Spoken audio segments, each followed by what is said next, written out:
CL Pandya store में एक ओर जहां डॉली ने नताशा को फंसाने की पूरी कोशिश की, वहीं नताशा डॉली की चिंता में परेशान होकर उसके लिए पिज़्ज़ा लेकर आई और उसी समय उन दोनों के कमरे में सांप घुस आया।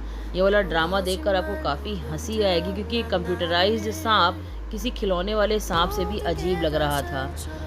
अब सांप भले ही किसी के कमरे में घुसा हो, लेकिन सबको मालूम है कि फंसेगा तो उसमें लीड कैरेक्टर ही।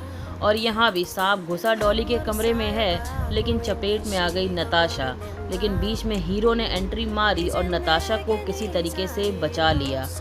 खैर, नताशा को तो बचा लिया गया, लेकिन मकवाना फैमिली के सामने सांप से भी बड़ी समस्या खड़ी हो गई।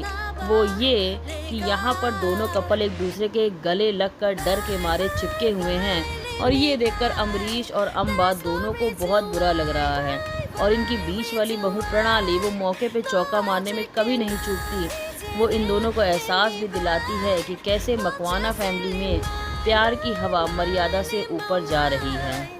मकवाना फैमिली के अलावा पैरेलल में जो स्टोरी चल रही है वो है पंड्या परिवार की। और पंड्या परिवार में दिखाया जा रहा है कि चीकू एक बार पहले भी सब कुछ छोड़कर वापस आया था और तब उसने सुमन को दोनों भाइयों और नताशा से कुछ ऐसा कहते हुए सुन लिया था, जिसको सुनने के बाद वो वापस भाग गया था। दरअसल नताशा चीकू के लिए रो रही थी, तो नताशा को समझाने बुझाने के लिए सुमन ने चीकू की बुराई की और नताशा से बोला कि उसके सिर्फ 2 ही भाई हैं, जिसका चीकू ने गलत मतलब निकाल लिया और चीकू हमेशा के लिए उन लोग को छोड़कर चला गया। आज चीकू इतना ज़्यादा उनसे दूर जा चुका है कि कहने को तो वो उनके घर पर है, लेकिन ना वो उनके साथ खाना खाता है, ना ही रहना चाहता है। और सुमन के बार बार पूछने पर भी चीकू ने असली वजह नहीं बताई कि आखिरकार वो अभी भी सुमन से कटा सा क्यों रहता है।